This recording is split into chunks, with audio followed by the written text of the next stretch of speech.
Hi ಎಲ್ರಿಗೂ ನಮಸ್ತೆ. ಇವತ್ತು ನಮ್ಮೂರಲ್ಲಿ ಮಳೆ ಬೀಳ್ತೈತೆ. ತುಂಬ ದಿನಗಳ ನಂತರ ಮಳೆ ಬರ್ತೈತೆ. ಮಳೆ ಬೀಳ್ತಾ ಇದ್ರೆ ಹನಿಗೆ ಮಣ್ಣು ಘಮ ಘಮ ಅಂತ ಅನಿಸ್ತೈತೆ. ಜೋರಾಗಿ ಮಳೆ ಬೀಳ್ತೈತೆ. ಈ ಮಳೆ ನೋಡೋದಕ್ಕೇನೆ ಎರಡು ಕಣ್ಣು ಸಾಲದು. ತುಂಬ ದಿನ ಆಗಿತ್ತು. ಇವತ್ತು ನಮ್ಮ ಮಿಂಚು ಎಲ್ಲ ಕ್ಲೀನ್ ಆಗ್ತೈತೆ.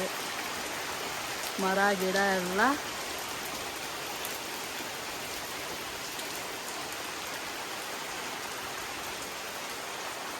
ಹೇಳ್ಬೇಕಂದ್ರೆ ಫಸ್ಟ್ ಟೈಮ್ ಮಳೆ ಬಿದ್ದಾಗ ಅಂದರೆ ಮಾರ್ಚ್ ಎಂಡಲ್ಲಿ ಮಳೆ ಬಿತ್ತು. ಆವಾಗ ಕೆಲವು ಜನ ಎಲ್ಲ ರೈತರು ಹೊಲ ಉಳಿಸಿ ಜೋಳ ಎಲ್ಲ ಹಾಕಿದ್ರು.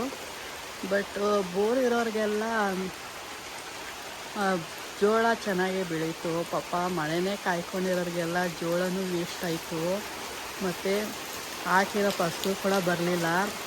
ಒಟ್ನಲ್ಲಿ ಲಾಸ್ ಆಯಿತು. ಒಟ್ನಲ್ಲಿ ತುಂಬ ದಿನ ಆದಮೇಲೆ ಮಳೆ ಬೀಳ್ತೈತೆ. ಎಷ್ಟು ಚೆನ್ನಾಗೈತೆ ನೋಡಿ.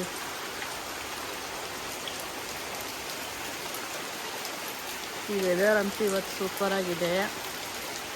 ಇವತ್ತು ಮಂಗಳವಾರ, ಡೇಟ್ 28. ನಂಗೆ ಮಳೆ ಬೀಳ್ತೈತೆ ಅಂತಲೇ ಗೊತ್ತಾಗಲಿಲ್ಲ. ಮನೆ ಒಳಗಡೆ ಇದ್ದೆ. ಸಂಜೆ ಆಯ್ತಲ್ಲ, ಗಿಡಕ್ಕೆ ನೀರು ಹಾಕೋಣ ಅಂದ್ಬಿಟ್ಟು ಬಂದೆ. ನೋಡಿದ್ರೆ ಮಳೆ ಬೀಳ್ತೈತೆ. ನೋಡಿ ತುಂಬಾ ಖುಷಿ ಆಯಿತು.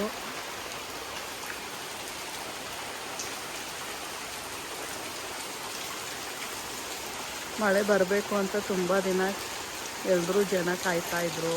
ಯಪ್ಪ ಈ ಸೆಕೆಗೆ ಈ ಅಬೆ ಗಿಡಕ್ಕೆ ಆಯ್ತಿರಲಿಲ್ಲ ಮನೆ ಒಳಗಡೆ. ಬಟ್ ಇವತ್ತಿಂದ ಆದ್ರೂ ಮಳೆ ಇದೇ ಥರ ಕಂಟಿನ್ಯೂ ಆಯ್ತದೇನೋ ಗೊತ್ತಿಲ್ಲ. ಇಲ್ಲಾಂದರೆ ನಾಳೆ ಇನ್ನೂ ಸೆಕೆಗೆ ಇರೋಕ್ಕಾಗಲ್ಲ ಅಂತಲೂ ಗೊತ್ತಿಲ್ಲ. ಬಟ್ ಇವತ್ತಂತೂ ನಮ್ಮೂರ ಕಡೆ, ಸೋಲೂರು ಕಡೆ ಮಳೆ ಅಂತೂ ಬೀಳ್ತೈತೆ.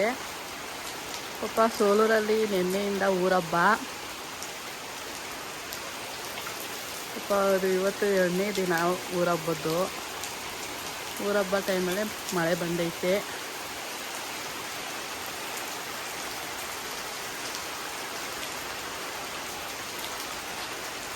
ನನಗಂತೂ ಮಳೆ ಬೀಳೋದು ನೋಡಿ ತುಂಬ ಖುಷಿ ಆಯಿತು. Thank you god.